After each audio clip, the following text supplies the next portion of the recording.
Hello मेरे प्यारे प्यारे फ्रेंड, तो चलिए आगे बढ़ते हैं। लेकिन उससे पहले प्लीज़ मेरे चैनल को सब्सक्राइब प्लीज़ कर लीजिए और लाइक भी करिए। आपको और भी इंटरेस्टिंग स्टोरियाँ मेरे चैनल पे मिलेगी। तो चलिए शुरू करते हैं। कर्क विला। रात का वक्त। हर्षित बेड पर अपना सिर झुकाए बैठा हुआ सिसक रहा था। वहीं विद्युत बिना किसी भाव के से उसके हाथ की बैंडेज कर रहा था। वो देखता है कि हर्षित का सिसकना अभी भी बंद नहीं होता है, तो वो हर्षित की गर्दन को पीछे से पकड़ता है, जिससे उसकी नाक हर्षित की नाक से टच हो रही थी। विद्युत उसकी गर्दन पर अपनी पकड़ मजबूत करते हुए सर्द आवाज़ में बोलता है, रोना बंद करो। और तुम्हारी हिम्मत कैसे हुई खुद को चोट पहुंचाने की? अपनी जान को चोट पहुंचाने का हक मैं किसी को नहीं देता, तुम्हें भी नहीं। आइंदा से दोबारा ऐसी गलती नहीं होनी चाहिए। तुम पर सिर्फ मेरा हक है। तुम्हारी रूह, तुम्हारी सांसें, तुम्हारे शरीर के जर्रे जर्रे पर सिर्फ और सिर्फ मेरा हक है। इसीलिए गलती से भी गलती मत करना, वरना मैं क्या कर जाऊंगा ये मुझे खुद भी नहीं पता है। विद्युत की बात पर हर्षित अपनी आंसू भरी नज़रों से उसकी तरफ देखने लगता है। समझ गए उसकी बात पर हर्षित जल्दी से अपनी गर्दन हाँ में हिला देता है, जिसे देखकर विद्युत के चेहरे पर एक तिरछी स्माइल आ जाती है। वो उसके गाल को अपने अंगूठे से सहलाते हुए बोलता है, गुड बेबी।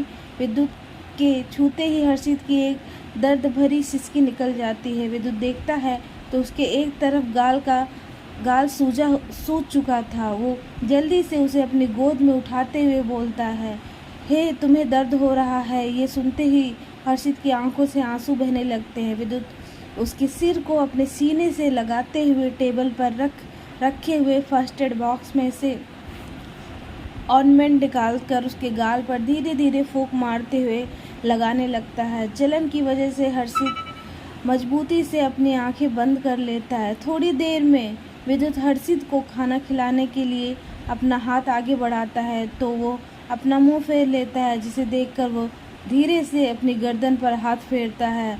ये लड़का अच्छे से उसके सब्र का इम्तिहान ले रहा है। विद्युत एक झटके से उसे अपनी तरफ खींचता है। उसकी लाल आंखों को देखकर एक पल के लिए हर्षित सहम जाता है।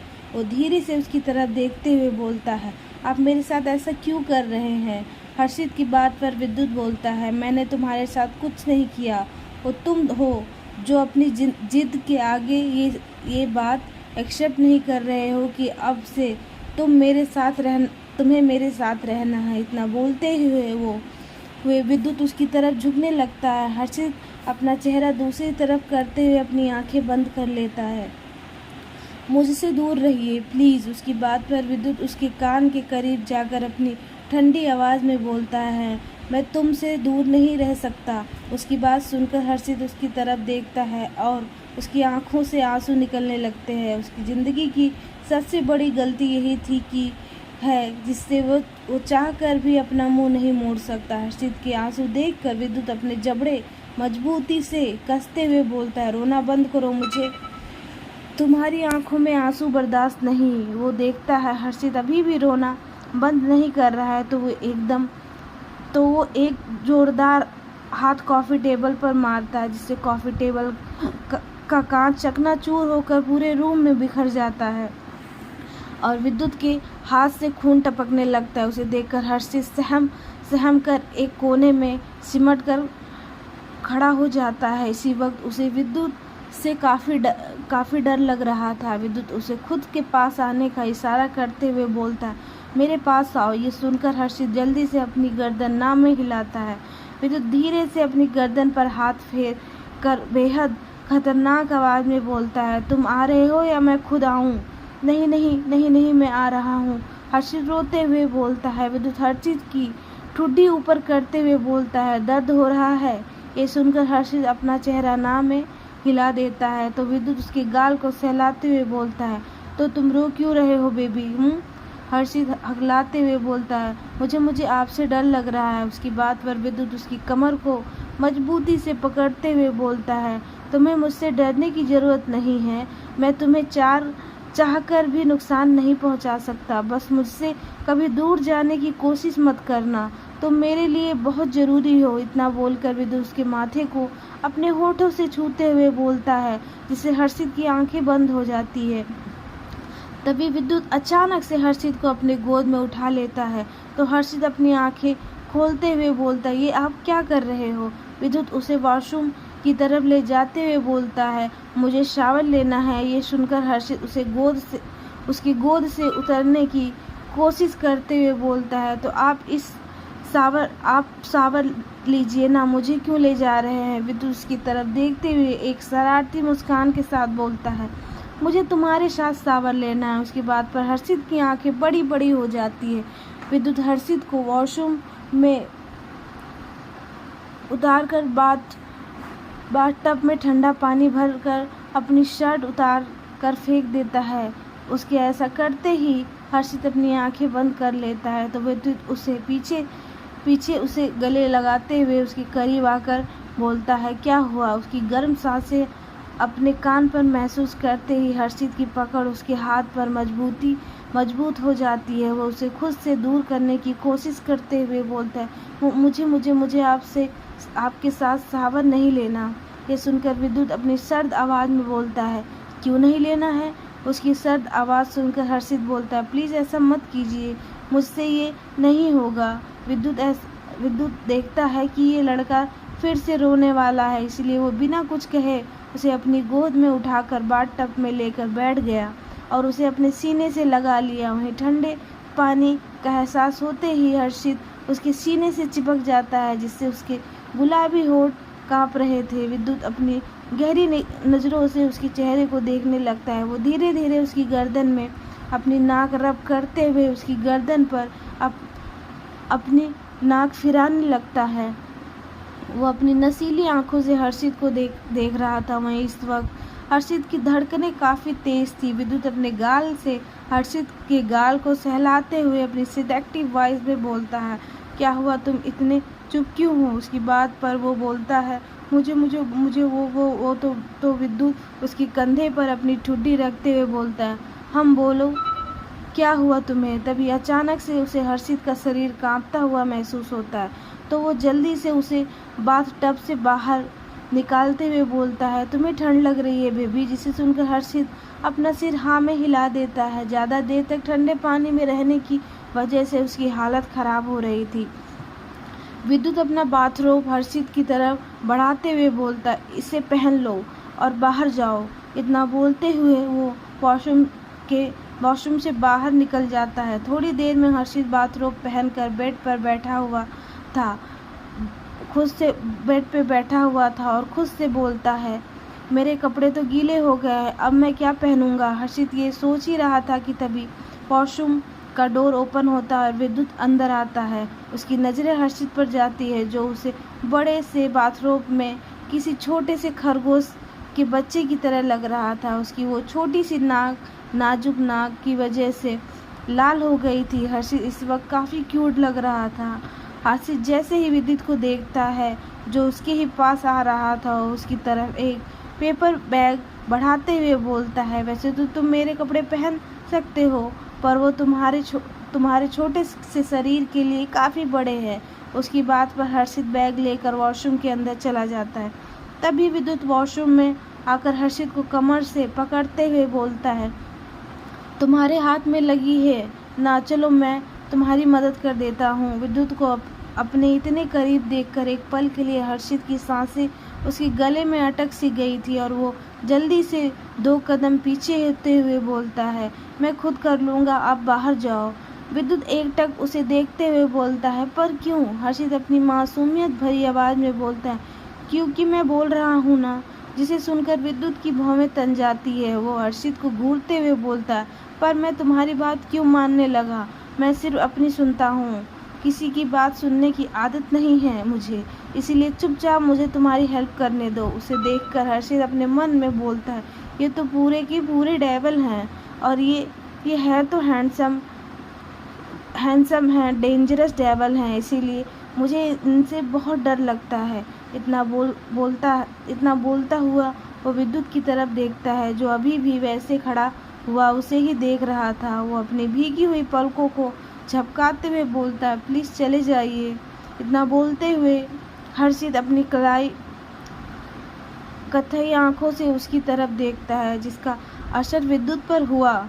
वो हर्षित को अपनी नीली आंखों से एकटक शिद्दत से निहारने लगता है, जिसे देखकर हर्षित डर से जम गया। विद्युत की बेहद सर्द आंखें उसे डराने के लिए काफ़ी थी। विद्युत अपने कदम उसकी तरफ बढ़ाता है तो हर्षित बाथरोब को मजबूती से अपनी मुट्ठी में भरते हुए पीछे होते हुए दीवार से लग जाता है। वहीं हर्षित को बार बार पीछे जाता हुआ देखकर विद्युत का चेहरा सर्द हो जाता है और वो उसे अपनी तरफ खींचते हुए अपनी कोल्ड वॉइस में बोलता है, मुझसे दूर जाने की कोशिश मत करो वरना अंजाम बहुत बुरा होगा। उसकी बातें सुनकर हर्षित डर जाता है। चेंज करके बाहर आओ वरना मैं खुद अंदर आ जाऊंगा। विद्युत हर्षित के फोरहेड पर किस करते हुए वॉशरूम से बाहर चला जाता है। हर्षित बस उसे जाता हुआ देखता रहता है। हर्षित धीरे से अपने माथे को छूता है तो उस दिन वो नशे में था, पर वो विद्युत के होठों का स्पर्श नहीं भूल सकता। उसे विद्युत के होठों की छुअन आज एक अलग एहसास करवा रही थी। हर्षित जल्दी से अपने कपड़े चेंज करके बाहर आता है। उसके बालों से अभी भी पानी टपक रहा था, जिसे देखकर विद्युत एक गहरी सांस लेकर उसके बालों को पोंछते हुए बोलता है, ऐसे तुम्हें सर्दी लग जाएगी बेबी। इतना बोलते हुए वो सोफे पर बैठकर उसे खाना खिलाने लगता है। इस बार हर्षित भी चुपचाप खा रहा था। तभी विद्युत उसकी तरफ देखते हुए बोलता है, मुझे भी खिलाओ। ये सुनकर हर्षित मासूमियत से बोलता है, आप छोटे थोड़ी हैं ना, आप खुद भी तो खा सकते हैं। जिसे सुनकर वो अपनी आईब्रो चढ़ाते हुए बोलता है, रियली तुम सच में चाहते हो मैं अपने हाथों से खाऊं? विद्युत की बात पर हर्षित को सोच कर जल्दी से अपना सर ना में हिला देता है और विद्युत को खाना खिलाने लगता है। थोड़ी देर में उसका फ़ोन रिंग करता है तो वो अपना फ़ोन लेकर बालकनी में चला जाता है। करीब 2 घंटे बाद विद्युत रूम में वापस आता है तो सबसे पहले उसकी नज़रें सोफे पर सोए हुए हर्षित पर जाती है, जो खुद में सिमट कर सुकून से सो रहा था।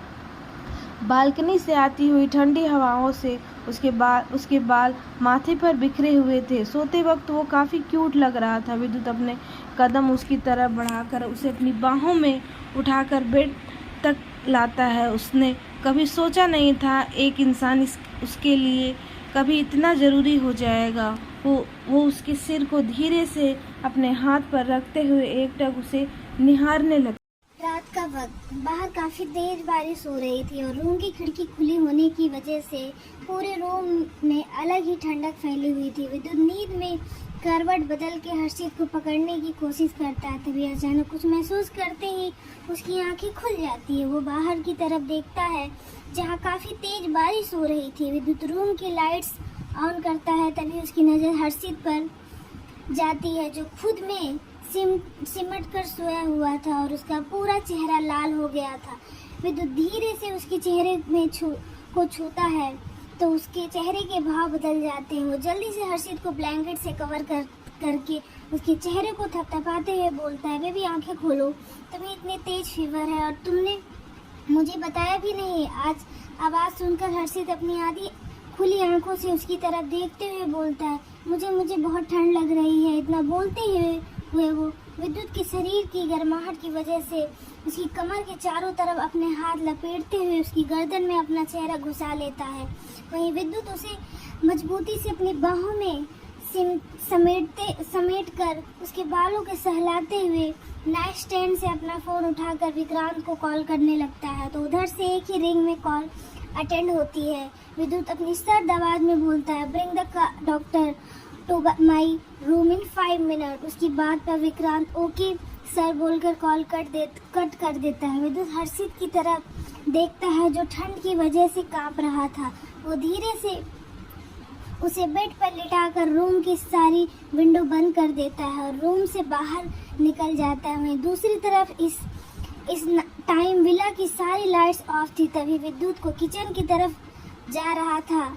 स्टडी रूम से आती हुई आवाज़ सुनकर उसके कदम अपनी जगह ठहर जाते हैं। इधर स्टडी रूम में ईशान लैपटॉप पर अपना काम कर रहा था। वहीं उसी के पास एक लड़का मजे के साथ मूवी देख रहा था। तभी ईशान उसकी तरफ देखते हुए बोलता है, तुम बिन बताए यहाँ आकर ये सब क्या कर रहे हो?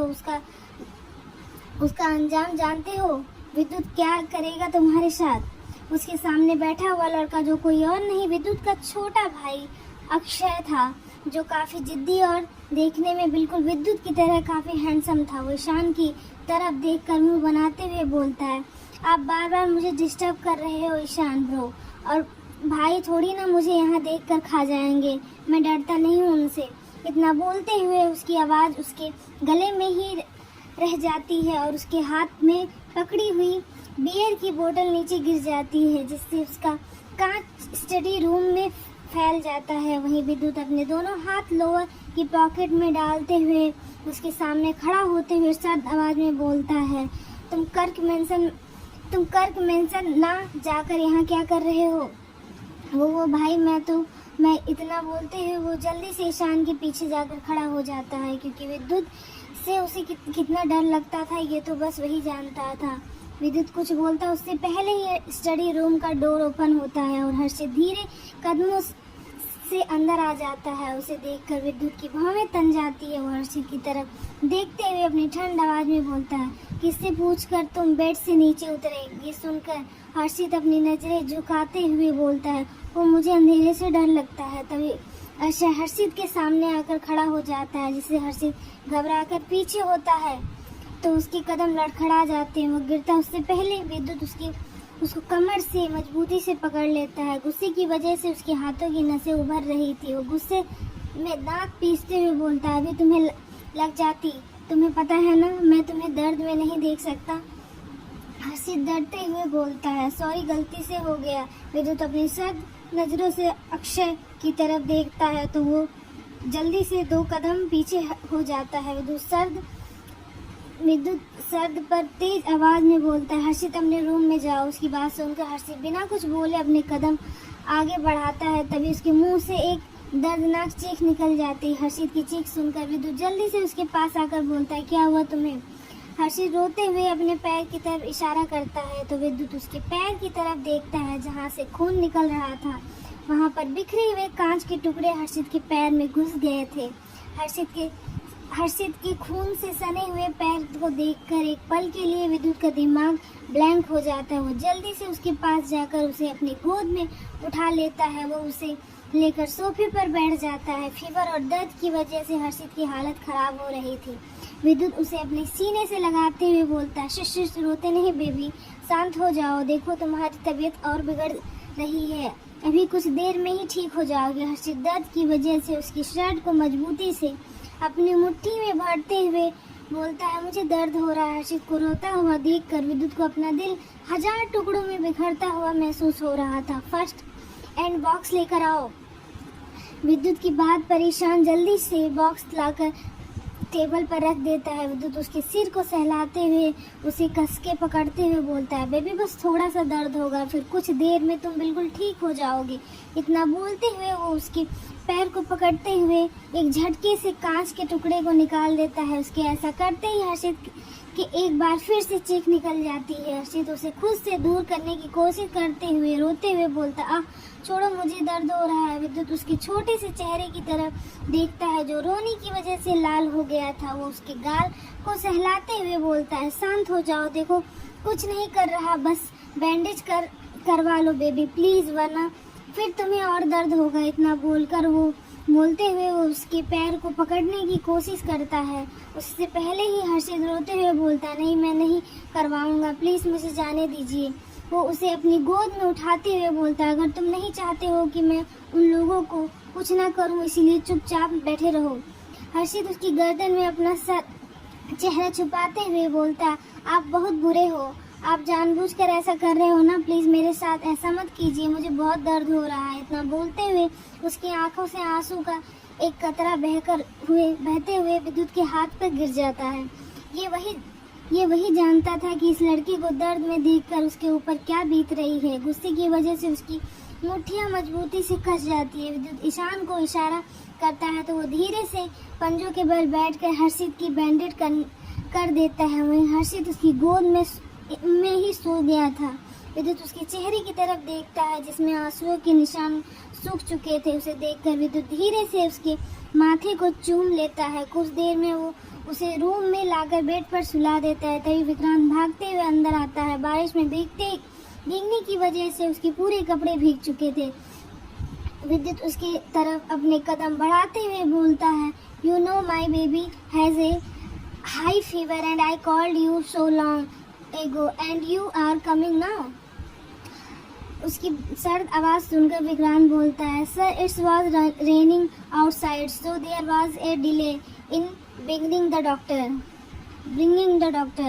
विद्युत डॉक्टर की तरफ देखते हुए बोलता है, खतरनाक आवाज़ में बोलता है, इसे चेक करो पर छूने की कोशिश मत करना, जिसे सुनकर डॉक्टर के माथे पर पसीना आ जाता है। थोड़ी देर में चेक करने के बाद डॉक्टर डरते हुए बोलता है, सर नॉर्मल फीवर है, कुछ दिनों में ठीक हो जाएंगे।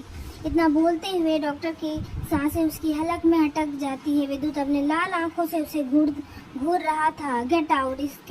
उसके इतना बोलते ही वो डॉक्टर जल्दी से वहाँ से चला जाता है। विद्युत हर्षित को ठीक से ब्लैंकेट से कवर करने के बाद तेज कदमों से रूम से बाहर निकल जाता है। थोड़ी देर में विद्युत बिना किसी भाव के से सामने खड़े हुए अक्षय को देख रहा था, जो अपना सिर झुकाकर चुपचाप खड़ा हुआ था। उसकी तो विद्युत के सामने कुछ बोलने की हिम्मत ही नहीं हो रही थी। विद्युत सर्द आवाज में बोलता है, तुम्हारी वजह से आज उसे इतना दर्द हुआ है।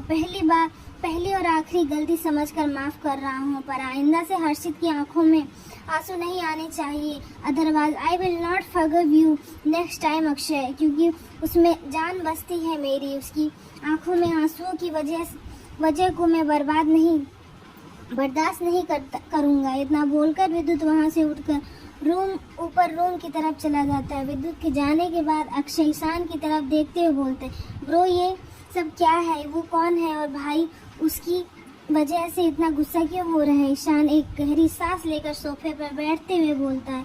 विद्युत हर्षित की आंखों में आंसू बर्दाश्त नहीं कर सकता। उसकी बात पर अक्षय जल्दी से उसके बगल में बैठते हुए बोलता है, मुझे विश्वास नहीं हो रहा है ईशान ब्रो, भाई अपनी बाहों में एक लड़की को लिए हुए उसकी केयर कर रहे थे। मुझे बहुत खुशी हो रही है, मैं बहुत जल्द उससे दोस्ती करूंगा। इतना बोलकर वो ऊपर अपने कमरे की तरफ भाग जाता है। इधर विद्युत वॉशरूम से बाहर आकर बेड पर सुकून से सो रहे हर्षित को देखता है। हर्षित को सुकून से सोता हुआ देखकर विद्युत के चेहरे पर एक मुस्कान तैर जाती है। ठंड की वजह से विद्युत हर्षित के साइड आकर लेट जाता है और उसे प्यार से निहारते हुए बोलता है, आखिर तुम इतने मासूम क्यों हो बेबी, क्यों मेरा जुनून दिन रात तुम्हारे लिए और बढ़ता जा रहा है। तुम्हारी आंखों में आंसू देखकर ऐसा लगता है जैसे मेरा दिल 1000 टुकड़ों में बिखर रहा हो। मेरा जुनून, मेरी जिद, मेरा पागलपन सिर्फ और सिर्फ तुम हो। That's why I can never leave you because I love you so much। इतना बोलते हुए वो हर्षित के सिर को अपने सीने से पे रख लेता है। वहीं गर्माहट का एहसास होते ही हर्षित उसकी गर्दन में अपना चेहरा छुपाते हुए उसे चिपक कर फिर से सो जाता है। सो गाइज, आपको चैप्टर कैसा लगा प्लीज़ कमेंट करिएगा और प्लीज़ सब्सक्राइब करना ना भूलिएगा। तो बाय बाय।